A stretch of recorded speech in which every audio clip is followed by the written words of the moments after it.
सच्ची और प्रमाणित खबरें ही दिखाते हैं, किसी हिंसा या आतंकी संगठन का समर्थन नहीं। YouTube गाइडलाइंस और सरकारी नियमों का पूरा पालन। वीडियो AI वॉइस से प्रस्तुत, लेकिन हर खबर जांची पड़ताल की गई है। हमारा उद्देश्य शांति, प्रेम और निष्पक्ष पत्रकारिता। अमेरिका परमाणु हथियारों की धमकी दे रहा है। गजा से बंदी का वीडियो आया है। ICC के चीफ को मिटा देने की धमकी दी जा रही है और भारत ने अमेरिका को सरेआम झाड़ लगा दी है। अपने काम से काम रखो, ये मजाक नहीं, ये जियोपॉलिटिक्स का उबलता लावा है। एक तरफ परमाणु पनडुब्बियां समंदर की गहराई से दुश्मन को ताक रही हैं, दूसरी तरफ ईरान का राष्ट्रपति पाकिस्तान पहुंच चुका है। उसी वक्त जब अमेरिका और रूस आमने सामने है, क्या पाकिस्तान अब सिर्फ एक दर्शक नहीं बल्कि एक राजनयिक खिलाड़ी बन चुका है? क्या ईरान और पाकिस्तान मिलकर कोई बड़ी रणनीति बना रहे हैं? क्या ट्रंप अब युद्ध की सीमाओं को छूने लगे हैं? और क्या मेदवेदेव की धमकियां इस बार सिर्फ शब्द नहीं, हथियारों की जुबान बनेंगी?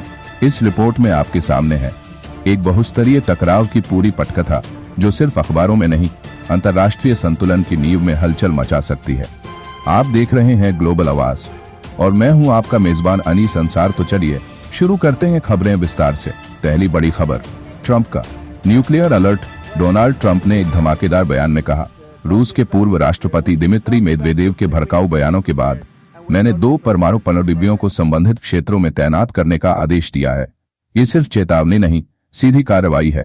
मेदवेदेव रूस की सुरक्षा परिषद के उपाध्यक्ष हैं और हाल ही में उन्होंने अमेरिका को लेकर सख्त शब्द कहे थे। जवाब में ट्रंप ने दुनिया को याद दिलाया कि अमेरिका अब सिर्फ बोलेगा नहीं, परमाणु मोड पर आ चुका है।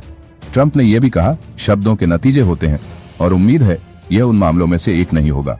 आगे बढ़ते हैं अगली बड़ी खबर की तरफ। ब्रेकिंग रिपोर्ट, ICC प्रमुख करीम खान पर संगठित दबाव और धमकियों की मुहिम ने की तहकीकात ने बड़ा खुलासा।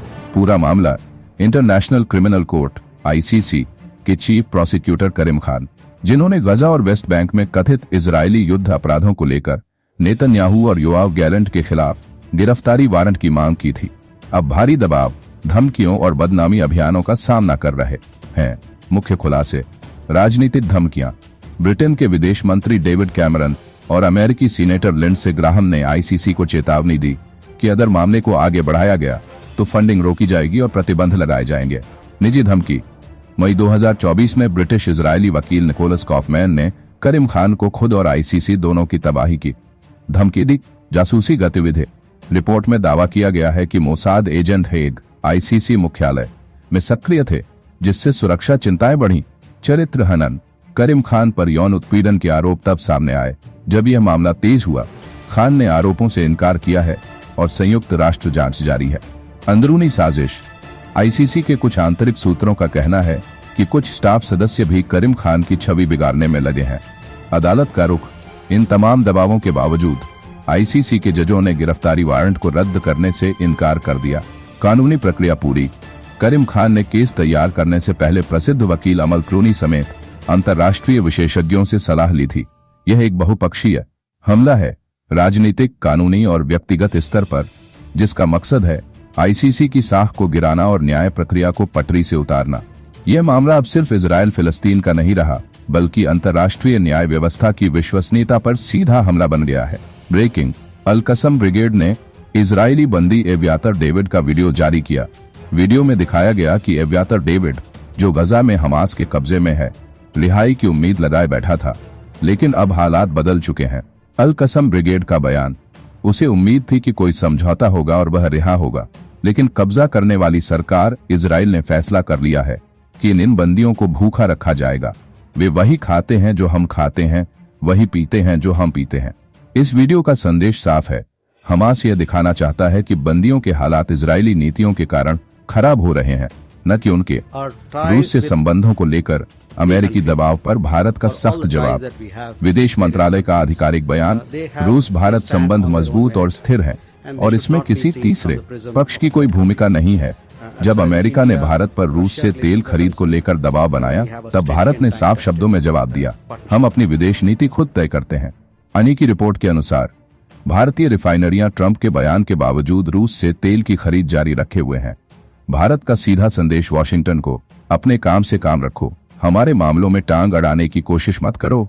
ये बयान साफ दर्शाता है कि नई दिल्ली किसी दबाव में नहीं आने वाली, चाहे वो अमेरिका जैसा महाशक्ति राष्ट्र ही क्यों न हो। भारत अपने रणनीतिक हितों के अनुसार फैसले लेता है और यही उसकी संप्रभुता की पहचान है। इस्लामी सहयोग या रणनीतिक मोर्चा। ईरान के राष्ट्रपति मसूद पेजेशकियन इस वक्त पाकिस्तान की राजधानी इस्लामाबाद में है। यह दौरा प्रधानमंत्री शहबाज शरीफ के निमंत्रण पर हो रहा है। तेहरान से रवाना होते वक्त उन्होंने एक साफ संदेश दिया। पाकिस्तान ने इसराइल के हमले की कड़ी निंदा की और ईरान की सरकार व जनता के साथ खड़ा रहा। ये सराहनीय है। यानी ईरान इस दौरे को सिर्फ कूटनीतिक औपचारिकता नहीं बल्कि इसराइल के विरुद्ध एकजुटता का प्रतीक बता रहा है। क्या पाकिस्तान अब मध्यस्थ है? सूत्रों का दावा है कि पाकिस्तान अब अमेरिका और ईरान के बीच गुप्त संवाद का माध्यम बन चुका है। जब अमेरिका खुलकर ईरान से बातचीत नहीं कर सकता तो पाकिस्तान के जरिए बैक चैनल डिप्लोमेसी आगे बढ़ाई जा रही है। ये वही पाकिस्तान है जिसने इजराइल की आलोचना में कोई कसर नहीं छोड़ी और अब ईरान को खुलकर मंच भी दे रहा है। तो दोस्तों, एक तरफ ईरान और पाकिस्तान की नजदीकियां बढ़ रही हैं, दूसरी तरफ अमेरिका और रूस की जुबानी जंग अब परमाणु हथियारों की तैनाती तक पहुंच चुकी है। हर तरफ से तनाव, हर कोने में साजिश और बीच में फंसी है इंसानियत जो बस शांति की एक किरण चाहती है। लेकिन क्या दुनिया उस कगार की ओर बढ़ रही है जहां से वापसी का रास्ता नहीं होता? ग्लोबल आवाज पर हम आपकी आवाज बनकर ये सवाल पूछते रहेंगे, सच दिखाते रहेंगे, बिना झुके बिना रुके। मैं हूं आपका मेजबान अनीस अंसारी। इजाजत दीजिए, लेकिन जाते जाते बस इतना याद रखिए, ये समय खामोश रहने का नहीं, सोचने, समझने और सच्चाई के साथ खड़े होने का है। ग्लोबल आवाज को सब्सक्राइब कीजिए, शेयर कीजिए और जुड़िए इस सच्चाई के सफर में। फिलहाल अलविदा, लेकिन बहुत जल्द फिर मुलाकात होगी एक नई रिपोर्ट के साथ।